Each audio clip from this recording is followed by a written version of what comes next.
நம்ம வந்துட்டு டேப்பால் நம்ம அளந்து காட்டுறேன். அதாவது நம்ம கீழே தைக்கிறதுக்கு ஒரு 1/2 இன்ச் நம்ம மார்க் விட்டுட்டு அதிலேருந்து ஒரு 2.5 இன்ச்சு 3 இன்ச்சு 3.5 இன்ச்சுன்னு சொல்லி ப்ளவுஸோடைய லென்த்துக்கு தகுந்த மாதிரி நம்ம வச்சுக்கலாம். இப்போ வந்து அதே மாதிரி கிராஸாக நம்ம வந்து ஆரம்பத்துலேயும் கட்டு கட்டணும், முடிக்கிற இடத்துலையும் கட்டு கட்டணும். இப்போ இந்த மாதிரி வந்து நம்ம சென்டர் கனெக்ட் பண்ணி டாட் போட்டாச்சு. இது மெயின் டாட் அது.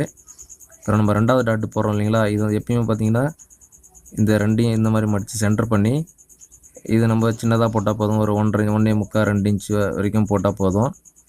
இந்த 2 டாட்டும் நம்ம போட்ட பிறகு நமக்கு அந்த மாதிரி நகத்தில் நம்ம கீறி விட்டோம்னா அதில் வந்து பாயிண்ட் நம்ம கிடைக்கும், சென்டர் பாயிண்ட் கிடைக்கும். அந்த சென்டர் பாயிண்ட் இப்படி பிடிச்சி நம்ம சைடு டாட், அதாவது அக்கல்லேருந்து நம்ம போடும் இல்லைங்களா, அந்த டாட் வந்து கரெக்டாக வந்துடும்.